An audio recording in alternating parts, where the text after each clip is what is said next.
Bienvenue à un autre épisode de Tout simplement, le podcast où on parle de la vie après un cancer du sein. Julie, aujourd'hui, on a un épisode où on va parler des groupes de soutien. Tout à fait. Donc, quand vous avez un diagnostic de cancer du sein, vous êtes un peu parachuté dans un monde inconnu. Mm-hmm. Vous avez beaucoup de questionnements et souvent, le domaine médical, ils vous répondent à des questions, mais minimalement sur certaines choses. C'est ça, pas sur ce qu'on vit tous les jours. Donc, on a besoin de pas se sentir seul puis d'aller voir ou connecter avec des gens là, qui vivent la même chose que nous. La même réalité, oui. Effectivement. Donc, aujourd'hui, on a la chance d'accueillir 3 administratrices de 3 groupes de soutien qui ont la même mission d'aider et de supporter les femmes ayant eu un diagnostic de cancer du sein, mais qui a quand même des différences près. Hein, on va apprendre ça, oui. Oui, ça va être vraiment excellent. Donc, le podcast est présenté par Simplement Moi. Oui, ma boutique qui est située à Fabreville-Laval, oui, qui est une boutique post-mastectomie, où vous pouvez retrouver tout ce qui est produit post-opératoire, les soutiens-gorge de compression, maillot de bain adapté, prothèse mammaire externe, foulard de chimiothérapie. En fait, tout produit utile et nécessaire à un retour à une confiance en soi oui. Et féminité suite aux chirurgies mammaires. Et Simplement Moi, c'est aussi un service à domicile. Donc, je me déplace, en fait, pour ceux qui ont soit traitement de chimio, hein, que c'est difficile de se déplacer, ou mobilité réduite au niveau de locomotion, en fait. Donc, je me déplace dans le confort du foyer de chacune de mes clientes pour connaître les régions desservies. Simplement, vous référez à mon site web au www.simplementmoi.com. Et Simplement Moi, c'est aussi une boutique en ligne où les personnes qui sont à l'extérieur ou qui ont peut-être juste pas envie. En région, des fois, c'est ça qui n'ont pas accès à d'autres services. Donc, exactement. Donc, la boutique en ligne offre un large éventail de sous-vêtements adaptés. Donc, vous pouvez simplement vous référer encore là au site www.simplementmoi.com dans la section boutique en ligne. Et hein? Comme chaque semaine dans nos podcasts, on offre un rabais pour nos auditrices. Et c'est quoi, Julie? En fait, c'est 15 de rabais, Geneviève, sur la boutique en ligne. Donc, vous allez au www.simplementmoi.com et vous aurez la chance de mettre le code promotionnel 15, SEIN 15 pour 15 Ça, c'est Chimio Brain. On va en parler dans d'autres sujets de ça. Donc, 5,15 pour avoir un 15 de rabais sur la boutique en ligne. Donc, on part ça, Julie? Bien sûr, Geneviève. Bon podcast.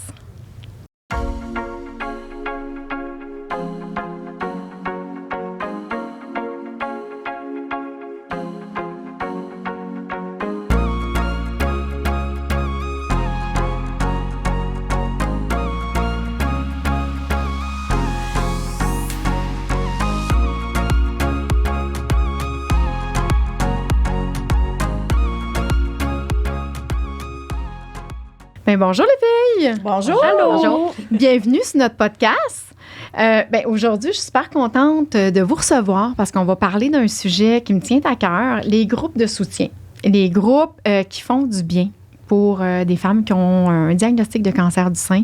Moi, je n'y ai pas accès, mais par ma clientèle, je reçois énormément de bons commentaires. Le fait de faire partie, d'être membre, de faire partie de la grande famille de certains groupes. Donc, aujourd'hui, on va parler vraiment de vos groupes, que vous avez une mission similaire, mais à la fois, vous êtes différents. Vous avez des différences à travers vos groupes. Fait qu'on va démystifier ça. Donc, je vais vous présenter. Hein? Si on regarde, Isabelle Anglois, tu es administratrice du groupe Les Petites Roses. Oui, en fait, c'est ça. J'ai fondé le groupe le 29 octobre 2019. Puis présentement, on est rendu plus de 500 membres. Donc, super. On va en parler plus amplement tantôt. Marie-Pierre D'Amour, qui est une des administratrices du groupe Météor, qui est encore là, qui est plus spécialisée. Fait qu'on va vraiment prendre le temps d'en parler vraiment individuellement tantôt. Et Linda Ouellette, qui est rendue une habituée de notre podcast.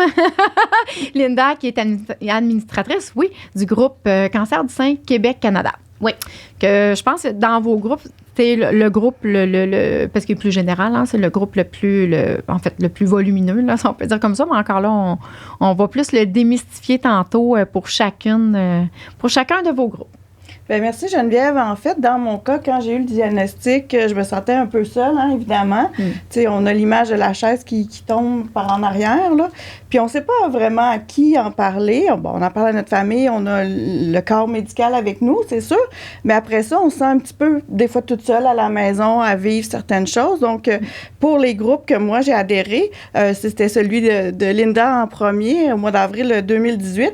En fait, c'est celui que j'avais trouvé, qui était quand même général, mais qui avait quand même des questions à poser pour devenir membre, tout ça. Puis c'est là que j'ai appris vraiment plein de choses, soit des échanges, des sujets, comment trouver des ressources, que ce soit juste pour partager, dans le fond, notre état d'âme. On est au moins sûr que c'est des femmes qui comprennent là, ce qu'on vit. Puis on sait qu'il y a des étapes. Hein, quand on a passé, moi j'ai fait 2 fois, là, fait que on connaît les étapes. Fait que quand une autre personne est rendue à des étapes qu'on peut l'aider, c'est là que c'est le fun d'échanger et tout ça. Fait que moi, j'apprécie vraiment ces groupes-là. Puis aujourd'hui, on veut les faire connaître justement à toutes nos auditrices. Vraiment. Puis je suis contente que tu puisses en parler puis témoigner parce que, en fait, moi, je n'ai pas accès à vos groupes. Je n'ai pas eu de cancer du sein. Ça, c'est des groupes fermés pour un safe space, comme on parle, pour les femmes qui ont eu un diagnostic. Donc, moi, je ne connais pas les discussions, tout ça, mais je m'en fais énormément parler. Mais je suis contente que tu puisses témoigner de tout le support que tu as eu à travers les années avec les groupes. Mais là, on va vraiment démystifier chacun des groupes parce que, comme je disais d'emblée au départ, bien que vous avez toutes la même, je vais dire, pas clientèle, mais le même type, c'est des femmes qui ont eu le cancer du sein, vous avez vraiment, vous êtes ciblés. En fait, vous avez des participés pour certaines, en fait. Mais on va commencer par toi, Linda, parce que Linda, tu es le groupe le plus général. On va commencer par toi, qui est administratrice du groupe Cancer du sein Québec-Canada. Ouais. En fait, j'aimerais ça que tu me parles, en fait, la mission, puis un peu ce qu'on retrouve, quelqu'un qui adhère. Je ne sais pas si le mot adhésion est un bon mot, mais quelqu'un qui veut être membre, qui veut faire partie de votre groupe de soutien, en fait, c'est quoi qu'elle peut retrouver, en fait? À la base, quand que le groupe a été créé, c'était vrai, puis c'est encore ça, la mission 5 ans plus tard, c'est vraiment de se retrouver entre nous autres. Tu sais, de dire, on est dans le salon, on se pique une petite jasette, mais on ne veut pas nécessairement que le voisin d'à côté y entende ce qu'on dit. On ne veut pas nécessairement que mon beau-frère voie mes cicatrices. On veut pas, tu sais, fait que c'est de se retrouver ensemble pour pouvoir s'épauler, pouvoir ventiler. Le cancer, ça fait peur. Fait que quand on nomme le mot, souvent l'entourage, c'est comme « Oh non, tu vas mourir », ou bien c'est comme « Je ne veux pas en entendre parler, puis reste positive ».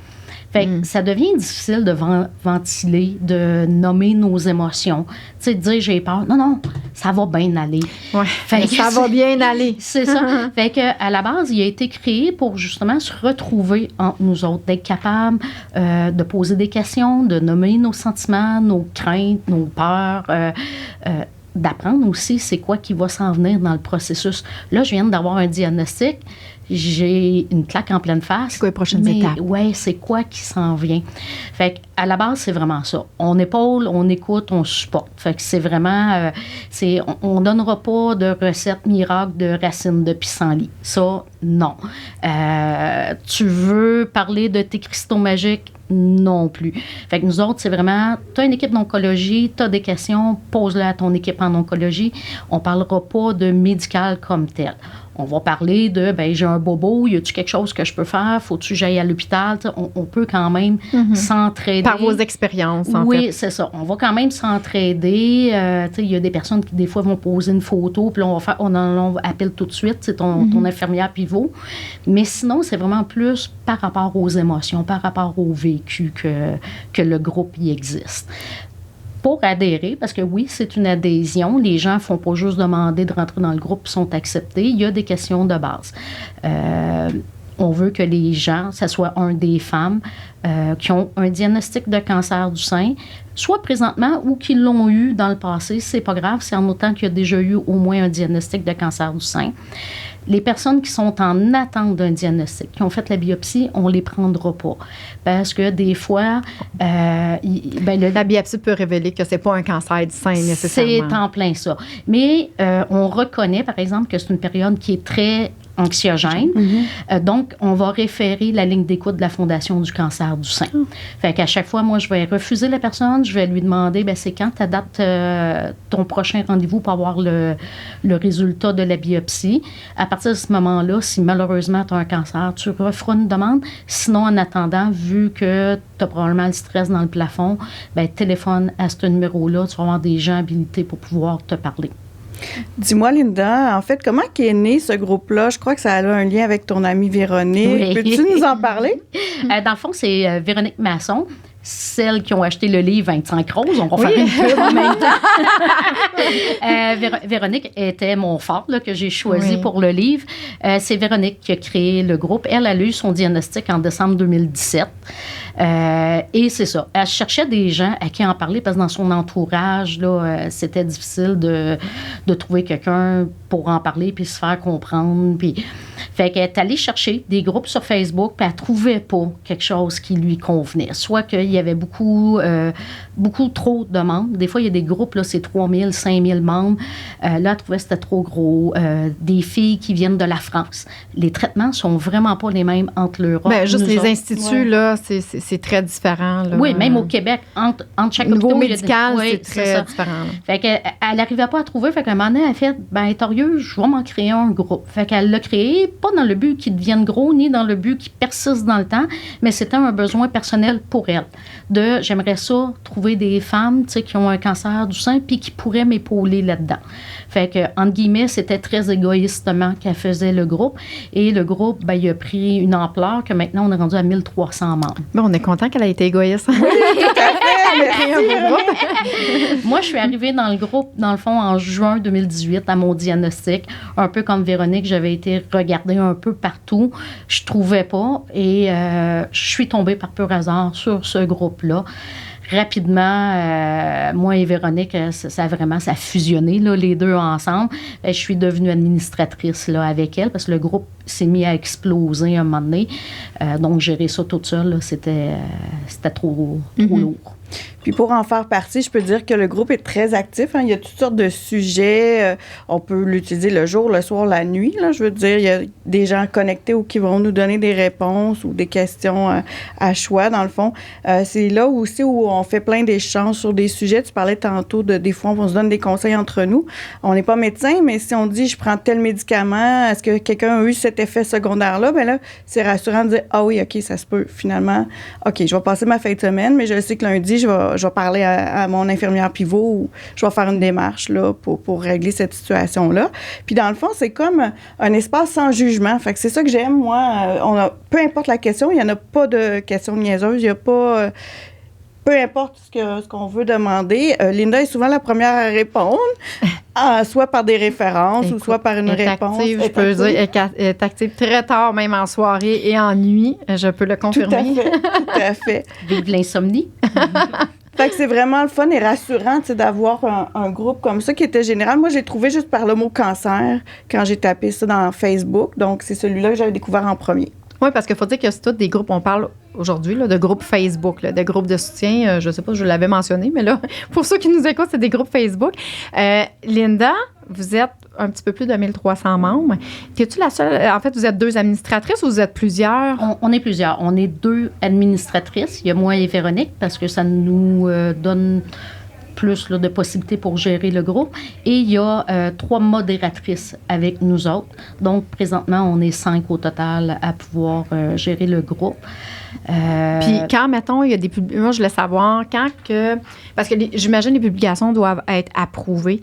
Quand un membre fait un peu comme, tu sais, on peut pas dire n'importe quoi, là, j'imagine, ou est-ce que ils font une publication, puis toi, t'approuves, si ou non? Parce que je pose la question parce que puis c'est un autre type de groupe, là, on fait partie du groupe des voyages, là, nous autres, des croisières, puis tout ça, puis souvent, je vais voir, mettons, ça, on a déjà répondu suffisamment à cette question-là, allez vous référer à tel fichier ou à la loupe. Là, à la une loupe. recherche, Oui, c'est ça. Fait que est-ce que toi, tu dois faire ce côté-là de filtrer un peu les publications? Initialement, il n'y avait pas d'autorisation pour les postes. Fait que la fille avait une question à poser ou quelque chose à ventiler, elle l'écrivait, puis ça apparaissait automatique. Malheureusement, pendant la COVID, on a eu des petits dérapages, c'est ça, ou que là, ça avait plus... Comme un peu partout, hein? Oui, c'est ça. Ou que là, ça avait plus rapport avec le sujet cancer. Là, ça dérapait sur d'autres sujets. Donc, moi et Véronique, on a décidé qu'à partir de ce moment-là, toutes les publications devaient être approuvées par une de nous 5. Fait que ça nous permettait justement d'éliminer là, les sujets par rapport. Et on a eu... Puis, tu sais, peut-être les sujets qui tournaient vers plus le négatif, puis parce que ça peut avoir un effet d'entraînement aussi, non, j'imagine. ça, nous autres, on va le publier. OK. La personne, là, vraiment, on sent que c'est dark, on sent que là, ça dérape. J'ai déjà eu une personne à un moment donné qui avait des idées suicidaires. On l'a publié. On l'a publié anonyme. J'ai parlé avec la fille. On l'a fait anonymement parce qu'on ne voulait pas que le spotlight soit sur elle. Mais on l'a publié parce que, justement, en fonction des régions, on ne peut pas connaître tout le Québec au grand complet. Fait que ça permet, des fois, de pouvoir obtenir des ressources, des numéros de téléphone, des affaires qu'on ne pensera pas. On ne veut pas que la personne reste isolée dans son coin. Donc, le fait de publier, bien, ça permet, justement... d'avoir du support des autres membres, peut-être, d'avoir un petit lift. Là, un réseau, dans le fond, c'est vraiment fait c'est ça. Pour ça. C'est sûr que si, mettons, une personne viendrait qui a toujours republié les mêmes choses, les mêmes affaires, moi, de formation, je suis éducatrice spécialisée, je me permettrais d'aller écrire à la personne et dire... T'as-tu besoin de plus? T'as-tu besoin que je t'accompagne, mettons, à aller à l'hôpital ou à aller, tu sais, trouver un spécialiste? Je ferai pas un suivi psychologique, je suis pas psychologue, mais je peux t'aider à faire des démarches. C'était mon type d'emploi que je faisais avant, de trouver des références. Fait que ça, je peux t'aider à te trouver une référence. C'est dans mon créneau, je suis à l'aise avec ça. Fait que non, on ne va pas l'empêcher de publier, mais on va essayer de l'épauler justement au travers de ça. Et compte tenu qu'on approuve des publications, bien, c'est toujours une des administratrices ou modératrices qui voit en premier la publication. Donc, rapidement, bien, s'il y a quelque chose, on va être la première à répondre. Parce qu'on est la première à la voir. Ça va être la première réponse qu'elle va recevoir. Des fois... on trouve que, attends un petit peu, on fait quoi avec ce poste-là? Fait qu'on va faire une capture d'écran et entre les 5, on s'est fait un petit groupe Messenger et là, on va en discuter entre les 5. On fait quoi avec cette publication-là? On fait quoi avec cette personne-là? Fait qu'on ne va pas la refuser, on ne va pas l'accepter, on fait juste le mettre sur pause temporairement pour réfléchir. Puis des fois, à 5, on va décider de la réponse qui va être donnée. Puis c'est une des 5 qui va donner, dans le fond, la réponse pour l'équipe de gestion. Puis en même temps, souvent, ce que ça fait, c'est que ça donne le topo pour la suite des réponses. C'est ça débute la discussion dans le fond, puis la personne a une réponse rapidement. Fait que c'est ça qui est sécurisant, de dire « Ah, ça marche, il y a quelqu'un qui me répond, il y a quelqu'un qui me lit. » Fait que ça, c'est encourageant. Puis juste mentionner, Linda, quand tu dis « je réponds à la personne », là, c'est en privé à ce moment-là, quand le sujet, il est vraiment à elle directement. Là, c'est pas at large comme on... Donc, c'est ça, justement. Non, quand ça devient plus personnalisé, je vais écrire en privé à la personne. Si la personne ne voit pas mon message dans le groupe, souvent, ce que je vais faire, c'est une telle... Peux-tu aller voir ton message en privé? Puis là, quand elle le voit, je l'efface. Fait que les personnes ne savent pas ce que je lui ai dit, mais j'ai pris le temps, j'ai pris 2 minutes pour lui écrire. Bien, merci, Linda. J'aimerais introduire Marie-Pierre, elle, qui a un tout autre groupe pour un sujet qui se ressemble, mais quand même plus spécifique aussi. Puis j'aimerais ça que tu nous expliques d'où vient le nom aussi, si tu peux nous éclairer là-dessus. Bien, certainement. Donc, ce groupe-là a été formé en 2017 par Julie Rochefort. Qui s'appelle Météor. Qui s'appelle Météor, exactement. À l'époque, il ne s'appelait pas Météor. Météor est arrivé en 2019. Donc, Julie, à ce moment-là, avait reçu un diagnostic de cancer du sein métastatique en 2013. Puis, ben, elle se sentait pas mal seule de sa gang. Elle est allée voir sur les réseaux sociaux. Elle ne trouvait pas rien qui la rejoignait. Donc, elle a décidé, comme c'est elle-même qui le disait, puis je dis le disait parce que Julie est décédée au mois d'octobre 2022. Oh, c'est récent. Oui, c'est très récent, oui. Donc, comme elle le disait elle-même, elle disait, ben, un soir, après avoir pris une coupe de vin, je me suis dit en moi-même, je vais en former un groupe. Donc, elle a formé ce groupe-là la mission du groupe, c'était vraiment un lieu où chacune des femmes était totalement libre de venir s'exprimer, de venir se déposer sans jugement, sans censure, quoi que ce soit. L'objectif étant de ventiler, parce qu'un diagnostic comme celui-là, évidemment, c'est pas facile. Et puis, on a souvent le réflexe de vouloir protéger nos proches. Donc, c'était un groupe où on peut garrocher les émotions telles qu'on les vivait. Sauf que Julie n'avait pas, à ce moment-là, vu que ça prendrait une ampleur comme celle-là. Puis on lui disait souvent, regarde la communauté que tu as créée, mais elle sous-estimait ce pouvoir-là. La portée de son groupe. Oui, exactement, tout à fait. Et puis, comme elle le disait, il n'y a pas de bonne ou de mauvaise réponse. Tous les commentaires sont les bienvenus, dans le respect, bien entendu, et sans censure. Donc, ce groupe-là s'adresse à une clientèle très, très spécifique. Ciblée. Oui. Au moment de l'adhésion, il y a 3 questions. La première question, c'est est-ce que vous êtes domicilié au Québec? La deuxième question, est-ce que vous avez reçu un diagnostic confirmé de cancer du sein métastatique? Et la troisième question, est-ce que vous êtes prête à aborder la maladie d'une manière moins rose qu'à l'accoutumée? C'est important, cette question-là, parce que ça doit être différent des autres groupes aussi. C'est totalement différent. Donc, la première question, êtes-vous domicilié au Québec? En fait, c'est dans le but d'avoir une certaine homogénéité par rapport au traitement et puis aux ressources disponibles. La deuxième question, elle est essentielle parce que c'est l'essence même du groupe, c'est qu'il faut y avoir un diagnostic de cancer du sein métastatique. Puis un cancer du sein métastatique, pour juste expliquer en bref ce que c'est. Oui, explique-le parce qu'en fait, il y a vraiment, votre réalité est vraiment différente. Oui, vraiment. Donc, oui, j'aimerais que tu l'expliques pour ceux peut-être qui nous écoutent, en fait, puis qui n'ont peut-être pas qui connaissent pas ce type de cancer-là. Donc, un cancer du sein métastatique, c'est lorsque à la base, il y a un cancer du sein et puis les cellules cancéreuses sont allées se nicher ailleurs. Donc, les endroits de prédilection des métastases pour le cancer du sein, ce sont les os, le foie, les poumons, le cerveau. Donc, il y a 2 moments où ça peut se produire, soit dans le cas, par exemple, d'une récidive. Donc, une femme a eu un cancer du sein en 2015, elle a passé à travers les traitements, chimiothérapie, opération et tout ça.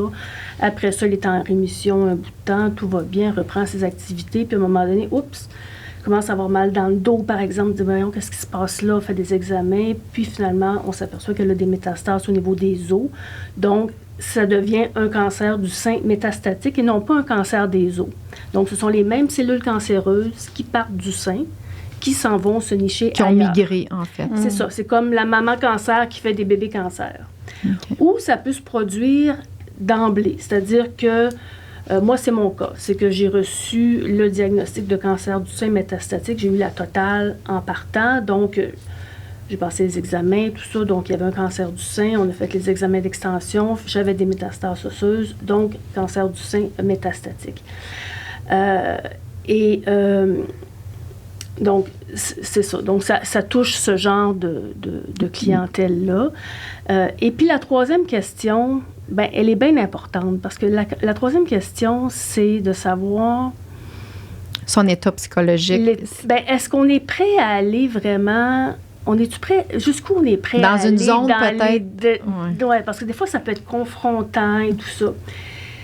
Puis d'ailleurs, je porte le petit logo, j'ai une épinglette qui est le logo du cancer du sein métastatique au Québec. Okay. Donc, on dit que le cancer du sein métastatique, c'est le gris. Donc, c'est la zone grise du cancer du sein qui, lui, est vu de façon plus, je dirais, glamour. Tandis que le cancer du sein métastatique, c'est le dark side. C'est le dark side, c'est le côté noir. C'est ça. Donc, c'est le diagnostic que personne ne veut avoir. C'est le diagnostic dont on ne parle pas. Que les gens ont des malaises à parler. Oui, mais écoute, dans les campagnes... C'est le stade le plus élevé. C'est le stade 4. Ça? Donc, c'est un cancer qui est incurable. Donc, dans les campagnes, par exemple, Octobre Rose, on ne va jamais entendre parler du cancer du sein métastatique. Dans les documentaires que l'on peut voir, on va arrêter au stade 3 parce que le stade 4, c'est pas assez lumineux. Donc, et puis nous, on dit, il faut en parler. il faut en parler. Là, il va y avoir en 2023 une campagne de sensibilisation. Là, mais je sais que la Fondation Cancer du sein du Québec, ils en ont plus parlé, en tout cas, octobre dernièrement. Écoute, nous, on parlait de 25 nuances de rose. Il y a une des participantes qui, écoute, était placardée sur... il parlait du cancer métastatique, là, en fait. Puis j'ai vu dans le feed de mon Facebook où ils mettaient des histoires de femmes avec cancer métastatique. Ouais. Là. Je pense qu'ils commencent peut-être plus à le mettre de l'avant, puis à faire connaître ce stade-là, peut-être plus méconnu, et puis de forcer les gens à comprendre aussi c'est quoi toute la réalité en arrière de ça. Exactement, parce que quand on parle de stade 4, parce que moi, quand j'ai reçu mon diagnostic, moi, je pensais que j'allais mourir là, tu sais, dans les... Mais c'est pas ça, la réalité. Pas pour tout le monde, du moins. Donc, il faut voir que, tu sais, on est des femmes qui sont bien vivantes, avec des projets, on est... ça paraît pas, hein? Vous avez du rose dans votre vie, là, pareil. On a du rose dans notre vie, exactement. Puis le gris, ben il faut l'apprivoiser, là, puis apprendre à vivre avec. Donc... Mais toi, tu t'es joint au groupe Météor. Peux-tu me dire Météor? Ça vient... Oui. C'est-tu pour métastatique? Moi, écoute, je me suis essayé posé de la deviner, question. Oui, fait que j'aimerais ça avoir la réponse. Ben oui, alors ça a été... c'est Marie-Ève Pelletier, qui était jusqu'à tout récemment une des administratrices, qui est décédée, elle aussi, le 11 janvier de cette année. OK. Oui, on a eu une très grosse année. Ouais.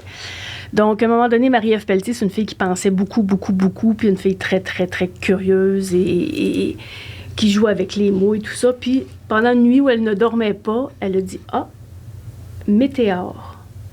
Météor. » Donc, dans Météor, il y a un discret « mét » pour métastase. Un météore, c'est beau, c'est lumineux, c'est de courte durée. Puis, tu sais, pendant les Perséides, tout le monde se garoche pour aller voir des météores. Donc, quand tu rencontres une météore, c'est significatif. C'est une relation que tu n'oublies pas. Donc, c'est de là que ça part. c'est beau. Ouais. C'est beau parce merci, parce que Oui. même moi, je ne le savais pas. Non. mais je trouve ça super intéressant. Puis là, j'essaie de décortiquer le mètre, le et le or. Là, Parce qu'il y a des tirets, hein? Fait que, ouais, ben, ça. oui, au niveau de l'orthographe, là, c'était parce que ça faisait beau, tout simplement. Okay. Donc, l'orthographe n'a rien à voir. Là, ça aurait pu être météore tout en un mot, puis ça aurait été exactement la même signification. Toi, tu es une des administratrices, mais en fait, pourquoi avoir voulu être administratrice du groupe, en fait? Pourquoi t'avoir rejoint au groupe? Bien, en fait, moi, quand j'ai reçu mon diagnostic, écoutez, moi, c'est arrivé en 2020, c'est en pleine pandémie. Je passe tous les tests. J'ai un diagnostic de cancer du sein le 31 mars 2020. Je rencontre mon oncologue au mois d'avril 2020 qui me fait, toute la... Alors, on va passer des examens d'extension pour voir est-ce qu'il y a des métastases. Ben, il ne m'a pas parlé de métastases. On passe des examens de routine. TACO, scintigraphie osseuse. Puis après ça, on se reparle. Mais ce qui était dû à ce moment-là, c'était la chirurgie, c'est-à-dire la chirurgie. Après la chirurgie, peut-être d'autres chimio, radiothérapie, hormonothérapie. Donc, le traitement standard. Quoi. Le traitement standard, tu sais, c'est un an plus l'hormonothérapie. Donc, moi, je reçois la nouvelle. Évidemment, c'est pas nécessairement une bonne nouvelle, mais bon, tu sais, je me dis, la conception que j'ai du cancer du sein, c'est que c'est un petit cancer qui se guérit bien. Ouais. Ben, c'est ce qui est véhiculé. C'est ce qui est aussi, véhiculé. Tant qu'à avoir un cancer, aussi bien pogner celui-là, puis ça se guérit, puis après ça, tu recommences ta vie. Alors, évidemment, ça faisait pas nécessairement mon affaire, ça faisait pas du tout mon affaire de l'avoir, mais je me disais, tant qu'en avoir un, j'étais aussi bien d'avoir celui-là. Donc, j'ai passé les examens d'extension, je le rencontre après. Là, je suis toute seule dans son bureau à cause de la pandémie. Mon mari ne peut pas être avec moi. Le cellulaire est sur le coin du bureau. Et puis là, il m'annonce, « Madame D'Amour, j'ai des mauvaises nouvelles pour vous. Vos os sont touchés. » Là, ça change la donne. On passe de traitement curatif à traitement palliatif. L'objectif étant de vous donner la meilleure qualité de vie le plus longtemps possible. Alors, ça se dit exactement dans cet ordre-là, dans ces mots-là, fermez les guillemets. Alors, moi, je suis absolument... Premièrement, j'ai jamais entendu parler, moi, du cancer du sein métastatique avant ça. Je croyais pas que ça pouvait être possible. Puis palliatif, ben je me voyais mourir, puis je me voyais dans une maison de soins palliatifs. Donc, c'est vraiment la catastrophe. C'est une catastrophe épouvantable. Et là, bon, je repars de là, je suis assommée, puis je sais pas où me garrocher. Et puis là, c'est là aussi que, tu sais, il y a toute une espèce de culpabilité qui entre en ligne de compte aussi. Parce que comme bien des femmes, je me suis posé la question, est-ce que j'ai trop mangé de ci, pas assez de ça, pas assez d'exercice, trop de stress? Y a-t-il quelque chose que j'aurais pu faire pour éviter ça? Donc, je me culpabilisais par rapport à ça. Et puis, puis là, ben là, tu rencontres tous les proches, comme Linda disait tantôt. Les gens me parlaient de leur belle-sœur qui avait eu un cancer du sein, puis qu'elle a guéri, puis qu'une telle a eu telle affaire, puis ça, elle a guéri. Puis moi, je disais, non, c'est incurable. Ben là, sois positive. T'es une guerrière, vas-y. Oui, c'est ça. Est-ce que je suis négative de rapporter une réalité? C'est une réalité, c'est incurable. Donc, incurable, ça ne veut pas dire que ce n'est pas traitable, mais c'est incurable. Donc, il y a quelqu'un qui me parle du groupe de Linda. J'adhère au groupe de Linda. Et puis, il y a tout un cheminement à faire psychologique. Hein? Alors, à ce moment-là, moi, ça ne me rejoint pas du tout. Puis même, ça me frustre plus que d'autres choses parce que, en fait, j'aurais échangé ma réalité contre n'importe laquelle de ces femmes-là. Parce que moi, je ne fais plus être opérée, là. La chirurgie n'était plus à ma portée. Tout ce que j'en pouvais faire, c'était de stabiliser la maladie. Puis si ça diminuait, c'était encore mieux. Donc, ça ne me rejoignait pas. Puis à un moment donné, je me souviens un soir, j'ai comme pété une coche en disant, mais coudonc, y a-tu quelque chose à quelque part qui existe pour les femmes de stade 4? Et on m'a référé au Météor. Donc, c'est là que je suis arrivée dans ce groupe-là. Quand je suis arrivée là, ça a été un autre choc. Parce que là c'est pas pantoute la même game. Là, parce que là, on parlait de paquets de traitements que je connaissais pas. On parlait d'aide médicale à mourir. Il y avait des décès. C'était vraiment hot, là. Donc, il y a eu une période d'adaptation. Donc, il y a des périodes où j'ai ghosté le groupe, clairement, parce que c'est correct. Je pense que ça nous arrive tous. Oui, c'est ça. Je pense qu'il y a un cheminement à faire dans chaque chose. Oui, exactement. Mais finalement, ben, tu sais, j'ai utilisé le groupe comme j'en ressentais, j'en ressens le besoin, mais il y a toujours un accueil absolument extraordinaire de la part des femmes. C'est très, très bienveillant. Il me semble qu'il n'y a jamais eu de dérapage comme tel. Là. C'est que dans le fond, tout le monde s'entraide, tout le monde... Ben, même si on a des réalités différentes, on a tous la volonté de vivre. Donc, je pense que c'est plus fort que tout, ça. Oui, puis ça devient comme un groupe d'amis, en quelque sorte, là, parce finalement, on apprend à se connaître aussi. Puis c'est rassurant aussi de voir, tu sais, comme tu disais tantôt, qu'on veut vivre, puis qu'il y a des belles choses, puis qu'on peut réaliser encore plein de choses, puis l'avenir est devant nous. Et oui, il y a des restrictions, il y a des choses, apprendre à vivre avec le nouveau soi, évidemment. Tout à fait. Mais ça doit être lourd parfois, j'imagine. Est-ce que c'est lourd des fois par moment? Tu sais, là, on parlait de décès tantôt. Il y en a eu plusieurs dernièrement. Est-ce que ça doit être vous unissez entre vous autres, mais je veux dire, à quelque part, est-ce que par moment, ça doit être un peu... votre réalité vous ramène, en fait... Bien, en fait, il y a une... Oui, les sujets c'est des sujets qui sont... je sais pas si le mot lourd est... Oui, c'est peut-être pas le bon objectif, mais tu sais, en fait, c'est que... Tu sais, de voir des décès, c'est faire face à une réalité encore plus. Fait que j'imagine que par moment, bien que c'est un groupe de soutien parce que c'est la même réalité, autant d'un côté, vous devez aller chercher un support entre vous, mais d'un autre côté, ça doit être comme ma réalité à moi, c'est ça. Tu sais, est-ce que en tant que toi qui as un cancer métastatique, est-ce que toi, des fois, à chaque, mettons, ou décès ou quoi que ce soit, tu te dis... OK, ben moi aussi, je suis dans ce bateau-là. Puis non. Okay. Non, parce que dans le fond, ce qui est quand même curieusement, autant ce groupe-là est ciblé, on dit, ben c'est ciblé cancer du sein métastatique, autant il y a un éventail de maladies, je veux dire, à l'intérieur de ce même groupe-là. Donc, on a des personnes qui sont en rémission, c'est-à-dire qui n'ont pas d'évidence de maladie détectable par les différents appareils, jusqu'à quelqu'un qui est aux soins palliatifs. Donc, et puis ça dépend aussi, bon, il y a différents types de cancers, ça dépend où est-ce qu'ils sont situés les métastases aussi. Donc, quelqu'un qui a des métastases osseuses n'a pas la même réalité que quelqu'un qui va y avoir des métastases au foie, au poumon, au cerveau. Non, parce que quelqu'un qui a un cancer de stade 4 peut vivre 10 ans, il n'est pas nécessairement sur son lit de mort. Non, c'est ça. C'est ça qui fait que peut-être aussi ça amène de la lumière peut-être à quelqu'un qui a un diagnostic, qui pense à aller faire son testament tout de suite, qui pense à tout changer, que finalement, en échangeant avec d'autres femmes, de dire, OK, finalement, j'ai peut-être quelques années encore devant moi pour faire ma checklist, puis réaliser des objectifs, puis rendre ça le plus rose possible dans la réalité. Là, c'est dans le fond, nous, on est tous différentes, mais la science, c'est vraiment notre bouée de sauvetage.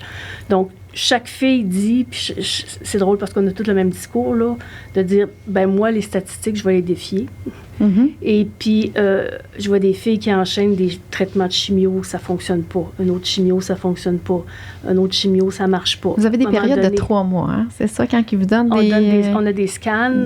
Mais je pense que, si mettons, une chimio ne fonctionne pas, parce que j'ai parlé à une de vos membres dernièrement, puis ça qu'elle me disait, c'est que sur un type de chimio pendant 3 mois, si ça ne fonctionne pas, elle tombe à un autre protocole jusqu'à temps qu'il y en ait un qui répond bien. C'est ça, exactement. Je ne sais pas le 3 mois en question, mais en fait, ce que l'on fait, c'est qu'on a des scans. Notre vie est en suspens aux 4 mois. Donc, aux 4 mois, on va avoir un scan de la tête aux pieds pour voir... C'est peut-être aux 4 mois, finalement. J'ai dit 3 mois, c'est peut-être 4 mois, mais des fois, ça peut être 6 mois aussi. Oui, ça dépend peut-être de chaque individu aussi. Oui, alors on mesure est-ce que la maladie a évolué, puis bon... donc, c'est particulier comme situation. Puis, parce qu'avant, on appelle ça, on se dit, là, j'étais en scan anxiété. Là, c'est que là, tu as le scan. Après ça, il y a la période d'attente, puis il y a les résultats. Puis bon. Mais, là, j'ai perdu le... Mais c'est normal, hein, le chemo-brain, non, ce que j'allais dire, c'est que j'allais dire par rapport à la science. Oui. La science, c'est notre bouée de sauvetage. Puis je veux pas ramener à moi, mais moi, j'ai vraiment eu un dénouement de la maladie absolument extraordinaire, spectaculaire. J'ai super bien répondu au traitement de telle sorte, parce que moi, je voulais être opérée. Je voulais qu'on opère le cancer primaire, et puis mon oncologue ne voulait pas. À chaque fois que je le rencontrais, il me disait, Madame Lamour, on en a parlé. Je dis, on va en parler encore, parce que moi, ça ne me rentre pas dans la tête, je veux pas vivre avec ça. Donc, la chimio, on fait son œuvre. Les masses, je dis les parce que j'avais 2 masses dans le même sein, ont diminué. J'ai jamais eu de progression de la maladie. Et puis, à un moment donné, il m'a fait voir un radio-oncologue pour les métastases à mes vertèbres. Et puis, je l'appelle mon ange, ce médecin-là. Il m'a dit, écoutez, là, vous en avez juste 2. Il dit, si vous étiez pleine de métastases, ça serait différent. Mais là, vous en avez 2. Il dit, moi, j'ai à vous proposer 2 affaires. Ou bien, je vous fais une radiothérapie palliative. On enlève un peu de pression là-dedans, puis ça diminue les douleurs. Ou bien, on y va curatif, avec la possibilité qu'on vienne les sloguer, en bon français. Alors, j'ai dit, moi, j'y vais avec ça. Il dit, le risque, c'est que les vertèbres éclatent. J'ai dit, écoute, si ça éclate, est-ce qu'il y a quelque chose qu'on peut faire? On met du ciment, je sais pas trop quoi. On y va comme ça, tu sais. Alors, moi, ça a super bien marché. Les métastases, effectivement, sont devenues inactives. Puis, ça a fait en sorte que mon oncologue a pu opérer mon sein. Donc, j'ai eu une mastectomie au mois de décembre 2021. Puis, au moment où on se parle, j'ai plus de traces de cancer détectables par les appareils. Donc, fait qu'il y a une lumière au bout du tunnel. Ça va. C'est l'espoir. Mm-hmm. C'est l'espoir. Puis ça, c'est grâce à la science. Parce que ce type de radiothérapie-là, ça fait pas des lunes que ça existe. Puis les thérapies ciblées, moi, j'ai le cancer que j'ai avec la protéine HER2 qui est hyper agressif, mais il y a une médication qui est adaptée à ça, qui, en tout cas, pour moi, fait vraiment très bien le travail. Donc, moi, mon mantra, c'est de dire, avec la science, tout est possible. Exactement. Ouais. Bien, merci Marie-Pierre. En fait, on va passer à Isabelle. De ton côté, toi aussi, c'est différent. Alors, je te laisse parler de ton groupe. Oui, comme j'ai déjà commencé l'introduction tantôt avec le stress. Pas grave. Donc, c'est ça. J'ai fondé le groupe Les Petites Roses pour les femmes diagnostiquées en bas de 40 ans. de cancer du sein. Donc, en octobre 2019... non, c'est pas 2019. Excusez. C'est les années, là, 2020. Oui. C'est pas grave. On dirait que depuis la Le temps passe COVID, vite. là, On sait plus, on a été dans l'espace-temps, on a été très dérangés Exact. par ça. C'est pas grave. En 2020. En 2020, pendant que j'étais dans mes traitements de radiothérapie. Donc, c'est ça. Moi aussi, j'ai eu le diagnostic en décembre 2019. Ça, c'est pour ça que ça fonctionnait plus avec Octobre.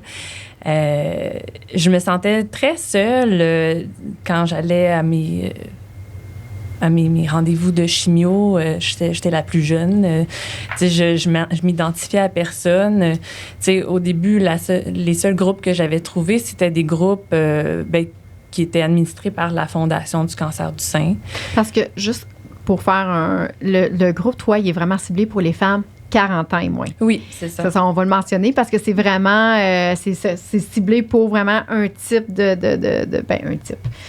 Les femmes de 40 ans et moins, parce que vous avez une réalité aussi qui peut être très différente qu'une femme de 70, j'imagine. Oui. Donc, c'est ça. Ce que je disais, c'est que je me sentais vraiment seule là-dedans. J'avais l'impression d'être une bibite, là, qui avait pogné de jackpot beaucoup trop jeune par rapport à ce qu'on entendait. T'avais quel âge quand tu as eu ton diagnostic? 37. OK, c'est jeune quand même. Quand même, parce qu'on entend souvent que c'est au-dessus de 50 ans. Là, puis même les médecins, ils nous prennent pas au sérieux quand on... Mais les gens croient encore à tort ça. que c'est une maladie souvent qui est déclarée après les mammographies puis tout ça. Puis finalement, de plus en plus, on voit des femmes beaucoup plus jeunes. Oui, ça a été d'ailleurs le cheval de bataille là, de la Fondation du cancer du sein de commencer à dire que c'est pas un cancer de ma tante. En tout cas, je trouve ça un peu bizarre comme slogan, mais bon, c'est ça. Donc, c'est ça. J'ai pris, à un moment donné, à force avec la pandémie, que là, j'allais à mes traitements tout seul parce qu'on ne pouvait pas être accompagné. J'ai dit, bon, là, j'ai besoin de trouver quelqu'un qui a mon âge pour en parler. Là, j'étais juste dans le groupe Ma Santé Active, qui est un groupe... Oui, mais là, tu vois des femmes qui sont capables de faire des kilomètres Exact. à la marche, à la course, puis toi, tu es sur ton divan, puis tu dis, j'ai de la misère à la salle de bain qui est juste là. Oui, là. mais non, c'est ça l'affaire, c'est que moi, j'ai tout le temps été quelqu'un de très actif. Puis tout ce que j'entendais, que je lisais sur les groupes, ça me rejoignait pas. Okay. Moi, j'allais faire du ski de fond, puis tout ça, puis j'étais comme, mais voyons. Tu sais, en tout cas, j'avais de la misère à m'associer. Fait que dans Ma Santé Active, ça parlait moins des downgrades, ça parlait plus de sport. Fait que ça me rejoignait un petit peu plus. Puis là, je voyais des filles qui avaient justement mon âge, puis tout ça. Puis le moment donné, je fais, garde, je pense qu'il y a un besoin. Fait que j'ai parti le groupe avec aucune Attente ou quoi que ce soit. Merci, c'est ça, aucune arrière-pensée. Je me suis dit, peut-être que ça va marcher. Puis j'avais fait une pub dans le groupe Ma Santé Active. Puis là, il y avait plein de filles qui avaient joint la journée même que je venais de partir le groupe en disant, mon Dieu, merci, j'en cherchais un groupe comme ça. Puis là, à ce moment-là, une qui est encore mon amie, Marie-Philippe Guertin, m'avait dit, oh mon Dieu, je voulais partir le même type de groupe. Fait que là, on avait comme allié nos efforts, puis elle était devenue admin avec moi à ce moment-là. Là, elle fait plus partie des admins, mais... Elle a aidé à fonder le groupe. Oui, elle a fait un bon bout de chemin Parce que j'imagine avec aussi moi vos au départ. discussions, femmes 40 ans et moins, là, on parle peut-être plus de la vie familiale, ceux qui ont des jeunes enfants. Tu sais, annoncer peut-être le cancer du sein quand on a des petits bouts de chou. Tu sais, c'est une réalité qui est peut-être très différente d'une femme qui a 50 ans qui va... Fait que j'imagine que ton groupe doit aider par rapport à ce type de discussion-là, que les jeunes femmes, ils ont de la misère à se retrouver avec un cancer du sein, quoi faire. Puis c'est souvent, je suis bien trop jeune pour avoir un cancer du sein, là. C'est surtout ça, l'annonce d'un diagnostic, jamais facile pour personne, on s'entend, mais il n'y a pas beaucoup de références pour les gens dans la trentaine. Et moins, là, on est aussi dans la vingtaine. Là. Le fait de se retrouver ensemble dans un safe space, comme on parlait tout à l'heure, parler de fertilité, parce que c'est une des premières questions quand on se fait annoncer le diagnostic. As-tu des enfants? Moi, j'en ai pas. il y a des filles qui en ont, mais que leur famille n'est pas complète. Ils se vont dire, bon, ben parfait. Parfait, en tout cas. Mais c'est ça, le côté d'avoir d'autres enfants est plus envisagé, plus pensé, plus que d'autres types de... Puis ce qui est important de mentionner, puis c'est pas tous les oncologues qui le promouvoient, c'est qu'on peut faire une préservation de fertilité avant de commencer la chimio pour préserver des ovules. Mm-hmm. Puis, parce que la chimio attaque la réserve ovarienne, là, peut faire diminuer la qualité des ovules, voire même quand tu arrêtes tes traitements, tu peux être... en fait, on vient en ménopause aussi chimique, induite, qu'on dit, parce que c'est pas notre corps qui est rendu là, mais c'est justement les traitements qui nous amènent là. Puis même si, quand après ça, tu recommences ta vie normale, puis que... il y en a qui prennent pas d'hormonothérapie, fait qu'ils pourraient comme... Les règles recommencent pas nécessairement tout le temps après la chimio. Puis dis-moi, Isabelle, comment le nom a été choisi de votre côté, là? Mon C, c'est pendant la nuit. Les fameuses nuits. Oui. Mais en fait, je pense que c'était dans le groupe de Linda. Souvent, les femmes disent « Bonjour les roses ». Bonjour les roses, les roses. Ils s'appelaient entre elles les roses. Fait que je me suis dit, nous, vu qu'on est les petites roses. Les plus jeunes. Des plus jeunes. Ouais, c'est ça. Je voulais pas écrire les jeunes roses. Là, ça faisait bizarre. Je trouvais ça plus cute, les petites roses. Puis toi, c'est un groupe de 40 ans et moins. Mais moi, j'ai tout le temps eu un questionnement. Disons qu'une femme a un diagnostic à 37, 38 ans. Bien là, vous évoluez dans le temps, hein, vous vieillissez. Absolument. Est-ce que, quand vous traversez la barre du 40 ans, est-ce que les membres peuvent restent dans le groupe ou vous les... Non, les kick-out, c'est fini. Oui, c'est fini. 40, c'est fini. Non. Ils viennent me rejoindre. Oui, non, mais c'était une question parce que vu que c'est un groupe qui puis on le voit là, dans la page que marqué 40 ans et moins, mais tu sais, je veux dire, on vieillit, puis une année, le cancer du sein reste. C'est juste que peut-être la réalité des traitements est plus passée, peut-être rendue là. Mais je me demandais qu'est-ce qui se passait. Oui, bien, la question se pose effectivement, puis entre les admins, là, parce que là, d'ailleurs, on est 5 admins, nous, on a quasiment 500 membres, mais c'est... On se relaye, en fait. On a des vies occupées. Fait que, écoute, la vie reprend. Puis on essaie de, justement, vous essayer, à travers vos réalités, de continuer, justement, à vivre sans... C'est déjà, les traitements, c'est déjà des grosses années quand vous avez des diagnostics. Moi, je le vois de l'extérieur, les traitements, les annonces, la gestion d'émotions, tout ça. Fait que c'est bien normal que vous ayez une vie. Oui. Donc, c'est ça, les admins, on s'est posé la question, tu sais. Le groupe s'appelle 40 ans et moins, mais on crée tellement une belle communauté entre nous. Il y a des amitiés qui se forment, puis on se voyait pas du tout kicker les gens, là. Je l'ai dit à la blague tout à l'heure. Mais en même temps, les personnes qui évoluent, qui finissent les traitements et tout ça, bien souvent, ils viennent chercher réconfort. Ils viennent aussi donner des conseils à celles qui viennent d'avoir leur diagnostic, qui viennent de rentrer. Il y a tout le temps des inquiétudes, des interrogations. Puis je veux dire, on finit les traitements, mais ça nous suit quand même toute notre vie, ce diagnostic-là. Là. Tu sais, on a des suivis aux 6 mois. Après ça, échelonnés aux ans. On a des petits bobos par-ci, par-là qui nous viennent, qui nous créent tout le temps des inquiétudes. Là. Tu sais, maintenant, quand j'ai mal à la tête, là, c'est plus genre, je manque d'eau. Non, c'est comme, oh my God! Métastase au cerveau. C'est ça. Tu sais, c'est une réalité. C'est un mécanisme Absolument. C'est un automatisme, en fait. Bien, dans le fond, c'est plus... moi, j'associe ça à un post-trauma. Mm-hmm. Fait qu'à chaque fois qu'il y a des symptômes qui reviennent, à chaque fois qu'on a un test qu'on a à retourner à l'hôpital, ça ravive cette blessure. Cette inquiétude-là, ce côté anxiogène-là. Les périodes d'attente aussi. Tu fais le test, mais tu n'as pas le résultat tout de suite, mais là, c'est l'anxiété. C'est l'anxiété jusqu'à comme la date. La première fois quand on a eu le diagnostic. Fait que là, c'est comme le corps m'a crossé une première fois. Pourquoi qu'il ne le ferait pas une deuxième fois? Oui. C'est de reprendre. Puis c'est sain aussi, hein, parce que c'est dans le fond ce qu'on encourage de faire, de dire, si on sent que quelque chose n'est pas normal, il faut aller consulter parce qu'il y a quand même 30% des femmes qui vont avoir une récidive de cancer du sein métastatique.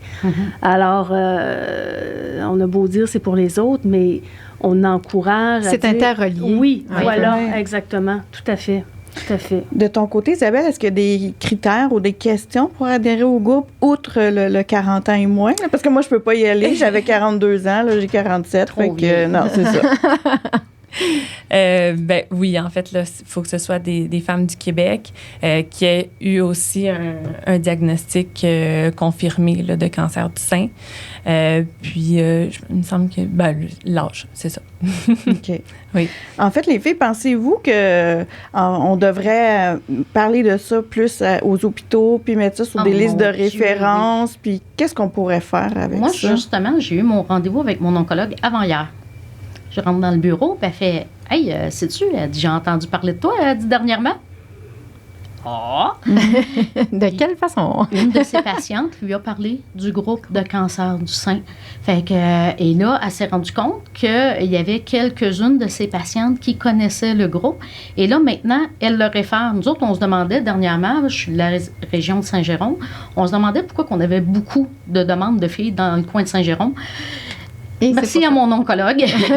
Fait que, elle a posé des questions. Puis là, compte tenu que je suis l'administratrice, elle m'a posé plus de questions, voir comment il était géré, qu'est-ce qui était abordé. Parce qu'elle a quand même le côté médical qu'elle ne veut pas référer à un endroit où on va prôner, mettons, quelque chose qui va à l'encontre du protocole.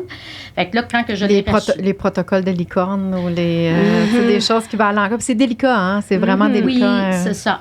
Fait que là, quand elle a vu, tu sais, elle m'a posé des questions quand elle a vu, fait qu'elle va le référer davantage. Puis là, elle trouvait ça cool, tu sais, quand j'y expliquais, elle était comme, wow, elle dit, tu sais, moi, elle dit, je reçois la patiente dans mon bureau, elle dit, je vois son niveau d'anxiété, tout le kit, mais elle dit, à part de la référer en psychologie, à part de donner de la médication si elle ne dort pas ou si elle est vraiment trop en panique. Le côté médical. Oui, elle dit, le côté humain, elle dit, je peux pas le gérer, ce bout-là. Fait que là, elle trouvait ça hyper intéressant de voir qu'il y avait des groupes qui prenaient la relève. Mais là, elle, son inquiétude, c'était plus de, bien, c'est pas géré gouvernementalement. Fait que là, c'était comme, comment c'est géré, à quoi ça ressemble, tu sais, elle voulait être rassurée là-dedans. Donc, oui, c'est hyper intéressant, ces groupes-là, mais sur Facebook, on peut trouver de toutes sortes de groupes. Fait que c'est le bout qui a un petit peu à faire attention, je dirais. Fait que oui, c'est à prôner. Tu sais, les hôpitaux devraient être au courant de ça, mais c'est ça. Peut-être pas de là à le mettre sur une liste ou le mettre sur une liste, mais qui peuvent avoir une vue d'ensemble avant ou de discuter avec vous. Parce que moi, personnellement, tu sais, je fais affaire avec au-dessus d'une dizaine d'hôpitaux qui me réfèrent. Puis je suis sur une liste, là, parce que quand que vous avez un diagnostic, ils vous remettent une liste de références. Ouais.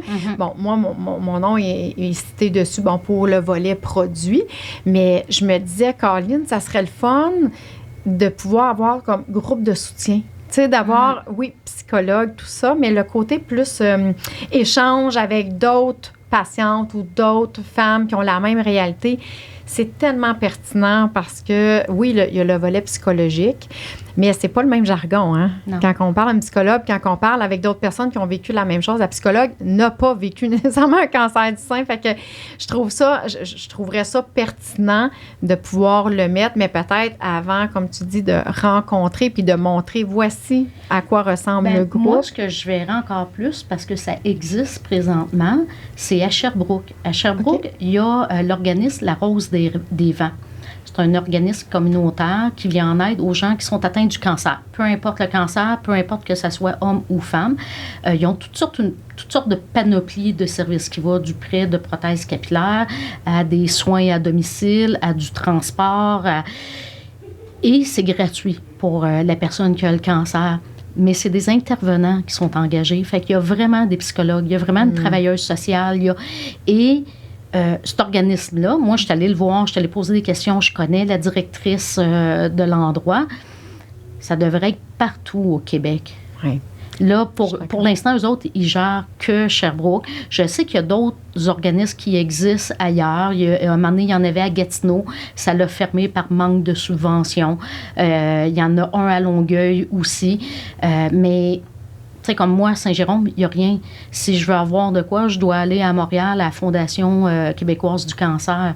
Fait que là, c'est 1 heure de route, le trafic. Fait que, mais un organisme, mettons, comme la Rose des Vents, devrait exister partout. Fait que là, on est au moins sûr de la qualité du message qui est véhiculé et ça deviendrait uniforme à grandeur du Québec aussi. Puis, est-ce qu'entre vous référez des membres? En fait, on parlait, mettons, quelqu'un qui... mettons, on va prendre l'exemple toi, Linda, une membre qui va tantôt tu parlais que des fois t'envoyer des messages en privé, mais une qui va dire, ben regarde, moi je viens d'avoir un diagnostic, là, il est rendu stade 4, je me retrouve pas dans ce groupe-là, j'ai de la misère à me retrouver. Est-ce que d'emblée tu vas la transférer, mettons, à Météor ou bien une jeune qui dirait, ben moi, je veux parler de fécondité, puis ici, je trouve qu'on n'en parle pas assez. Est-ce que tu le référais aux petites roses? Est-ce que vous vous référez entre vous? Oui. Ben moi, compte tenu qu'il y a la question, là, justement, est-ce que vous avez un diagnostic? Puis on demande de parler un petit peu plus du diagnostic, parce que de dire j'ai le cancer du sein, c'est très facile. Fait qu'on demande un petit peu plus de précision, tu sais, pour s'assurer. Pour valider. Pour voir ça. C'est sûr qu'on pourrait en échapper, mais juste cancer du sein, on trouvait ça trop simple. Et des fois, quand que je vois que la personne marque, je viens d'apprendre que j'ai un cancer métastatique, quand elle nous le dit d'emblée, moi, je vais prendre le temps d'aller lui écrire et je vais lui proposer le groupe Météor. Si dans le groupe, admettons, elle ne l'a pas dit à son adhésion, mais comme on est dans le groupe où la personne a une récidive, puis là, fait... Ah, merde, je viens d'apprendre que j'ai des métastases. Je vais le plugger, là. Je cherche mon mot en français. Je vais le référer. Même que des fois, Marie-Pierre, dans le groupe, elle va faire « Viens nous rejoindre! » Oui, on fait la propagande. C'est ça. Au niveau d'Isabelle, quand elle a créé le groupe, elle m'avait écrit en privé, voir si j'acceptais qu'elle fasse une publication dans le groupe de cancer du sein. Oui, parce que vous pouvez, entre vous, faire des publications juste pour donner l'information aux nouvelles membres, parce que on s'entend, vos groupes sont dynamiques. Là. Il y a des membres qui partent, il y en a qui arrivent. Fait que ça ne veut pas dire que parce que vous l'avez mentionné 6 mois plus tôt que la personne va aller scroller jusqu'en bas. Puis je pense que c'est une belle porte pour vous, entre vous, de vous référer parce que vous êtes ciblé dans certaines... Si je peux me permettre. Ben oui, vas-y. Surtout pour les petites roses, en fait, notre banque de données pour aller chercher des candidates, ça se trouve à être le groupe à Linda.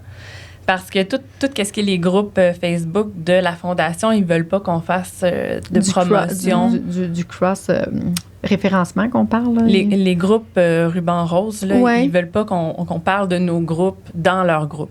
Ah non? OK. Je ne sais pas, on n'est pas reconnu pour eux. Okay. Là. Donc, c'est pour ça quand j'avais approché Linda pour pouvoir le faire, à chaque fois, en fait, qu'on fait des posts dans son groupe, on a des vagues de filles qui arrivent. Fait que là, on les accueille. Bon, OK, ça, c'est tout de notre groupe sœur. Là. On l'appelle notre groupe sœur parce qu'aussi à l'adhésion, des fois, on a des gens qui s'essayent, là, dans la cinquantaine, soixantaine, qui voient le groupe et ils disent, bon, ben, je vais demander. Puis là, généralement, on réfère le groupe de Linda. Puis même chose puis c'est pour correct les parce que ils se retrouveront peut-être pas dans les discussions. Tu sais, je veux dire, à quelque part, une femme, puis je veux pas aller avec le facteur âge, mais une femme qui a 55 ans, ça voit souvent des posts sur la fécondité, puis elle est tellement plus là, elle, là. Fait qu'elle ne va pas se retrouver. Fait que le support qu'elle recherche, c'est pas celui spécifique. C'est ça. Puis des fois, les messages, ils peuvent se perdre dans les publications. Comme à un moment donné, nous autres, il y avait une fille de 19 ans qui avait fait une demande d'adhésion. Et là, son oncologue lui demandait justement, est-ce que tu veux garder tes ovules ou pas? Fait que là, elle m'écrit, je dis, pose la question dans le groupe. Et il n'y a personne qui y a répondu. Parce qu'il s'est perdu cette journée-là. Il a dû avoir 14-15 postes.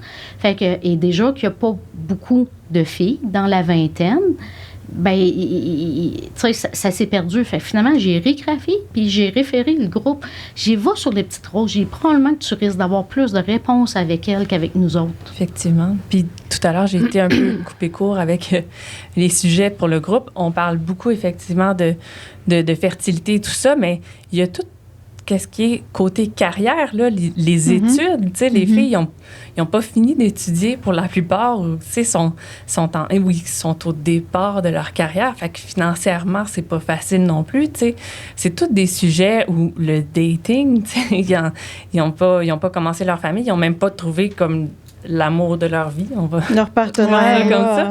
Exact. Fait que c'est vraiment des réalités. Puis oui, quand c'était pas le but non plus d'être discriminé par l'âge, mais les réalités des gens sont vraiment différentes quand on parle de... Là, tu sais, j'avais pas eu le choix de mettre une limite à 40 ans, là, mais, tu sais, je veux dire, à 45 ans, c'est la même réalité aussi, mais dans le sens où... le dating, Dans le fond, c'était pour cibler les sujets, puis s'assurer que ça soit... Puis que les gens se comprennent entre elles, tu sais, puis qu'on vienne... Bon, tu sais, on parle souvent de jouets sexuels, là, c'est comme un sujet qui revient souvent. Ben oui, certain. Écoute, ça, c'est un sujet général à tout le monde, mais c'est un sujet qui amène plus de légèreté aussi. Oui, ça en prend. Ben oui, ça en prend. Mais en tout cas, j'ai remarqué que dans le groupe Les Petites Roses, c'est un sujet qui fait la cote, puis là, on embarque, puis on fait des blagues, puis tout ça. Sûrement que dans le tien aussi. Là. Ben, pas tant que ça. Nous, on dit ça, puis là, c'est comme... Les petites non. roses sont cochonnes. On va parler...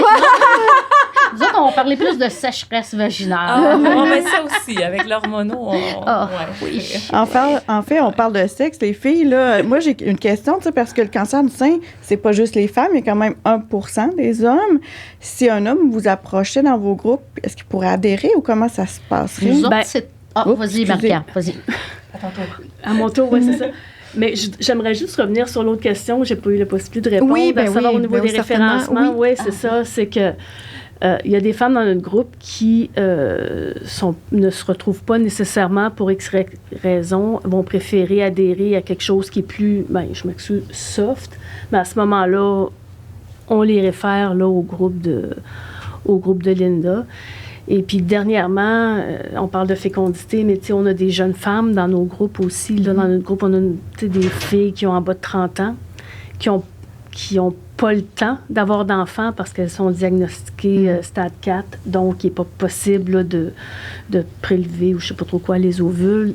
Et puis, dernièrement, j'en ai référé une dans ton groupe en disant, peut-être que tu vas trouver... Parce qu'elle disait, j'aimerais ça parler avec des filles de mon âge. Mm-hmm. Puis, donc, j'ai référé, mais en même temps, c'est que la réalité n'est pas la même non plus. C'est que, tu sais, en tout cas, au stade où elle est, tu sais, les jouets sexuels ou tout ça, elle est comme pas là, tu sais, elle, c'est comme sa vie qui est en jeu. Puis, c'est tout un... Alors qu'il y a des personnes qui vont se retrouver en deux cracks, puis que finalement, ils n'auront pas de place pour eux. Donc, on va chercher, ils vont faire du cherry picking à gauche puis à droite, puis prendre ce qui convient. Je pense qu'il leur appartient dans la réalité, parce que la réalité est changeante. Tellement. Tu sais, votre réalité au diagnostic n'est pas la même 1 an plus tard, puis 2 ans plus tard. Fait que j'imagine que vos groupes, une certaine période, le groupe de Linda peut apporter l'information nécessaire. Oups, après on transfère à celui d'Isabelle. Puis on ne veut jamais venir au nôtre. Non, c'est ça. Sauf que, tu sais, s'il y a ça, oui. S'il y a un diagnostic, au moins, il y en a un. Exactement. Un diagnostic de stade 4. Puis les filles, aussi, dans le groupe, ils se retrouvent, celles qui sont stade 4, puis ils deviennent amis. Tu sais, ils font partie de nos 2 groupes, mais tu sais, souvent, je vois qu'ils se sont liés d'amitié, puis ils se voient, puis ils font des activités ensemble, puis ça, c'est beau. Puis malheureusement, ce qui arrive avec les femmes qui sont diagnostiquées en bas âge, malheureusement, des fois, c'est qu'ils sont diagnostiqués stade 4 d'emblée parce qu'ils n'ont pas été pris au sérieux avec leur boss ou quoi que ce soit. Puis ça, c'est comme... On l'entend tellement souvent, ça, c'est effrayant. Fait que ça, c'est... Et on s'entend. Plus c'est jeune, plus c'est agressif. Plus c'est agressif. Parce qu'au niveau hormonalement parlant, versus une femme qui a 65, 70 ans. J'avais posé la question, puis on m'avait dit que ça dépendait des types. Là, c'est tout le temps du cas par cas. Donc, ça, c'est comme une fausse croyance qu'on apporte. Là, OK. Ben, moi, c'est un médecin qui me l'avait dit. Fait que c'est pour ça que... mais qui me disait que... par rapport aux hormones, tu sais, naturellement, une femme de 65-70, c'est plus en ménopause. Fait encore là, il y en a qui sont pas hormonodépendants, donc c'est vraiment du cas par cas. Mais toujours est-il que c'est ça, quand ils ont le diagnostic, souvent, c'est une histoire qui se répète beaucoup, c'est que les filles avaient une bosse, puis que là, ça s'est mis à... Puis là, ben, tu sais, c'est sûrement un kiss. C'est trop jeune, c'est d'autres choses. C'est trop jeune, ouais. Puis finalement, ben, de fil en aiguille, ben là, OK, le temps passe, puis ben, ça attend pas, là, le cancer, là. Si on venait à ma question, il y a tellement de choses qu'on pourrait dire. Moi, lorsque j'ai vu cette question-là, j'ai fait un petit sondage rapide auprès des admins, et puis on a des spécialistes du groupe aussi. Puis, dans la mesure où les traitements sont similaires, j'en ai aucune espèce d'idée, là. Donc, déjà, le pourcentage d'hommes qui ont un cancer du sein est mince. Pour qu'ils deviennent métastatiques, j'imagine que c'est infime. Mais clairement qu'on aurait une ouverture, si on est capable de jumeler, de marier nos réalités, ben pourquoi pas. Mais ce pauvre gars-là se ramasserait avec une gang de bonnes femmes, je sais pas. En fait, ils sont déjà aux mêmes cliniques que nous. Ils voient les murs roses. Ils sont dans le parcours. Fait comme tu dis, il y a peut-être des choses qui pourraient se rejoindre facilement. Tout à fait. De votre côté, Isabelle, est-ce que vous êtes posé la question? Oui, on s'est posé la question. Puis, jusqu'à maintenant, on n'a pas eu de demande, là, mais on n'est pas arrivé avec un verdict. On s'est dit qu'on allait comme voir à ce moment-là, peut-être discuter avec la personne, puis voir qu'est-ce que le groupe peut apporter, effectivement, parce que, tu sais, il y a aussi le côté où on partage des photos, c'est personnel, il y a le côté confidentialité, tu sais, oui, il y a plein de choses à considérer. Hein? Toi, Linda, de votre côté, je pense que je t'ai déjà posé la question. Je sais un petit peu peut-être la réponse, mais j'aimerais ça que, pour le bénéfice de tout le monde. Nous autres, c'est arrivé. On a eu un homme qui a fait une demande d'adhésion. Ça doit faire à peu près 3 ans, une affaire comme ça. Et à l'époque, il y avait juste moi et Véronique là, qui géraient le groupe. Fait qu'on s'est assis, puis là, on a fait « Oh, on fait quoi? » Fait que je suis allée voir d'autres personnes du groupe juste pour tâter un peu leur pouls. Moi, Véronique, on avait déjà une idée, mais on voulait voir si ça se reflétait à d'autres. Fait que je suis allée poser la question sans l'ouvrir at large dans le groupe, parce que là, ça va déraper de tous bords, de tous côtés. Fait que je suis allée voir des personnes dans le groupe qui étaient actives, puis que, je trouvais qu'il y avait un peu notre façon de répondre, notre philosophie. Et ça revenait à peu près tout à la même affaire on l'a refusé. Pourquoi qu'on l'a refusé, puis j'ai vraiment pris le temps d'écrire à ce monsieur-là. Un peu comme Isabelle vient de dire, c'est qu'il y a beaucoup de photos. Mm-hmm. Nous autres, dans le groupe, compte tenu que c'est un groupe qui, majoritairement, c'est du stade 1 à stade 3, c'est des filles qui vont guérir, même si le cancer du sein, on n'en guérit pas, mais en tout cas, ça, c'est une autre affaire. La majorité, la totalité de celles qui sont 1 à 3 ont minimalement soit la tumorectomie ou la mastectomie, donc des cicatrices. Et on voit beaucoup de photos de reconstruction, de mastectomie, ce qui en vient beaucoup à l'intimité personnelle. Fait que là, les filles ont fait, moi, je serais plus à l'aise. Les photos que j'ai mises, je vais les enlever. Fait que là, j'ai fait, oups, c'est pas ça qu'on veut. Nous autres, ce qu'on recherche, justement, c'est la fille, qui montre sa cicatrice, qui dit, c'est-tu normal, ce qu'il y a? Mais là, si elle n'ose plus parler, de poser la question à cause de ça. Là, on s'est dit, on passe à côté de notre mission, qui est d'encourager, épauler. Et fait que là, on était comme, OK. Et l'autre aspect qui, moi, personnellement, vraiment, m'a fait mettre ses breaks, c'est, on n'est jamais certain quand la personne adhère si elle a vraiment le cancer. C'est déjà arrivé, nous autres, qu'on a eu une femme qui avait adhéré au groupe et qui n'avait pas le cancer du sein, et ça a pris au-dessus d'1 an avant qu'on s'en rende compte. Fait que là, je me suis dit, si on accepte un homme, puis qu'il n'y a pas le cancer du sein, qui vient juste pour zioter, là, moi, personnellement, ça m'a graffiné. Et pourtant, moi, sur ma page personnelle, j'ai des photos en masse. Fait que c'était pas pour moi. C'était vraiment pour les autres femmes. Même si on met pas de photos, on parle quand même de nous intimement. On va parler de notre sexualité avec notre conjoint, notre conjointe. On va parler de nos sécheresses vaginales. Et les sujets, je dirais, pour presque le 3/4, sont reliés à la féminité. Fait que là, on était comme, là, le sujet, le gars, il ne fitera pas non plus dedans. Mais on voulait pas laisser tomber le gars. C'était comme, mauditement, tu sais, je suis comme désolée de te dire non. Mais on a fait des recherches, moi et Véronique. J'ai vraiment fouillé. J'ai passé 2 jours à essayer de chercher. Pas grand-chose, hein? Hein? Il n'y a pas grand-chose pour les hommes. Il n'y a rien. Cancer du sein des hommes? Ben Il y a là, maintenant quelque oui. chose. Parce que pour faire une petite histoire, suite à l'écriture du livre 25 nuances de rose, on a 2 hommes, nous, dans le livre. Et lors des entrevues là, pour le livre, pour l'écriture de leur histoire, ça, c'est revenu souvent. Ils ont besoin, ils se retrouvent dans un milieu typiquement féminin, une maladie féminine. Ils ne se retrouvent pas du tout, mais ils vivent les mêmes inquiétudes. L'anxiété, c'est quoi ça? C'est sûr que du côté, si je fais référence, mettons, à Christian Lebel, avec qui on a parti un groupe qui s'appelle Cancer du sein au masculin. On voulait donner une page pour les hommes, justement, pour qu'eux autres puissent s'exprimer aussi, puis avoir, que Christian des puisse... références, puis Christian puisse dire, ben gars, moi aussi, je me suis sentie comme ça. C'est sûr que l'aspect, comme Christian me disait, moi, c'est un pectoraux, côté, vous autres, la féminité, les seins, ça atteint peut-être un peu plus. Il dit, moi, j'ai une cicatrice, j'ai un pectoral en moins, ça me dérange pas tant. Mais il dit tout le volet traitement. Ben, c'est ça. Puis il y a eu d'autres chirurgies, il y a eu des inquiétudes, puis il dit j'avais 0 support, dans le sens que j'avais pas de groupe pour moi. Il dit je sais, on n'est pas beaucoup. Écoute, on s'entend là. On s'entend sur des milliers, c'est 270 hommes par année là, qui vont être diagnostiqués, mais quand même, c'est quand même 270 hommes qui n'avaient pas de safe space à eux. Fait que maintenant, écoute, c'est tout nouveau, là, c'est depuis novembre 2022. C'est très nouveau. Je suis administratrice avec Christian Lebel. Éventuellement, Christian va prendre le relais. Mais on a créé une page aussi là, pour les hommes, pour qu'on puisse répondre puis être à l'écoute aussi de leur anxiété, de ce qu'ils vivent, puis de sentir au milieu de les regards quand ils arrivent dans une clinique pour femmes, de se faire dévisager, t'as pas d'affaires ici, il dit tout est rose, puis de se sentir un peu imposteur.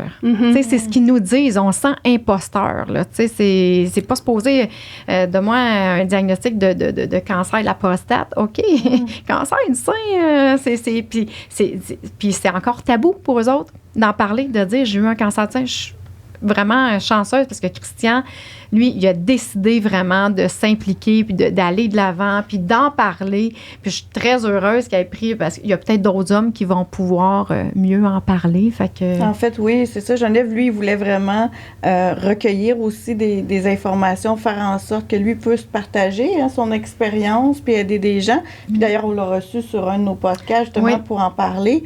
Fait que pour lui, c'était vraiment un moyen de dire on va créer ça, puis t'as demandé ton aide, comme d'habitude. T'as dit oui. Ben oui, fait que j'ai aidé à partir de ce beau groupe-là, puis parce que je crois fermement à la puissance des groupes que vous avez.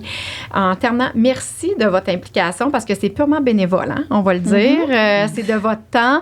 Puis c'est pas pour rien que vous êtes plusieurs administratrices sur vos groupes, vous relayez. Mais moi, je peux le dire de l'extérieur, vous faites la différence, vraiment. Dans la vie de ces femmes-là. Moi, j'en entends parler comme quoi, j'ai été sur le groupe, ça m'a fait du bien, j'ai parlé de telle affaire, puis moi, encore là, à beau me parler de certaines réalités, je ne l'ai pas vécu moi-même. Je peux être une super bonne écoute, je peux y proposer plein de choses, mais moi, ce que je veux vous dire, c'est que j'ai, moi, à titre... parce que ma clientèle, c'est des femmes qui ont le cancer du sein. J'ai une liste de références que je remets. Et non seulement aujourd'hui, dans la description du podcast, on va mettre les liens de vos pages. Parfait. Pour que si nos auditrices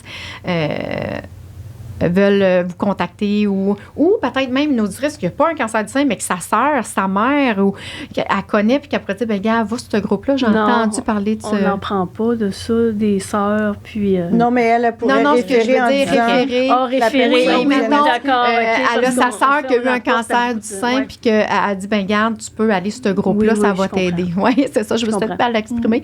Mais bref, moi, de mon côté, je vais te faire, puis je vais pouvoir remettre à mes clientes qui viennent, souvent, moi, j'ai les ai en pré-op, que je sais ce qui s'en vient. Fait que je vais leur remettre avec plaisir la liste parce qu'il en existe plusieurs groupes, là. Mais là, je sais que j'ai des bonnes gestionnaires en face de moi. Puis ça rejoint un peu, tu sais, générant, 40 ans et moins, métastatique. Fait que c'est des groupes ciblés que chacune va pouvoir se retrouver. Fait que... et la personne peut se retrouver sur les 3 groupes aussi. Il n'y a pas de concurrence entre nous autres. Quand Exact. Isabelle a partagé son groupe, il y a des femmes qui ont réagi puis ont fait, ben voyons donc. Oui. Mais il n'y a pas de concurrence, on est complémentaires. C'est de l'aide. Oui, c'est c'est de ça. l'aide, du support. Voilà. Il ne faut pas oublier ça. Les groupes sont pas là en compétition, sont là pour aider, supporter, apporter le petit plus que du côté médical, ils ne peuvent pas nécessairement aider parce qu'ils sont du côté médical. Ils vont pouvoir donner l'information médicale, au même titre que nous, on ne donne pas l'information médicale. Fait que tout le volet humain, ben ça, je trouve que c'est des beaux safe space pour vous autres. Là. Puis je tiens à vous remercier de votre temps que vous donnez. Là, parce que c'est faut avoir le téléphone pas loin.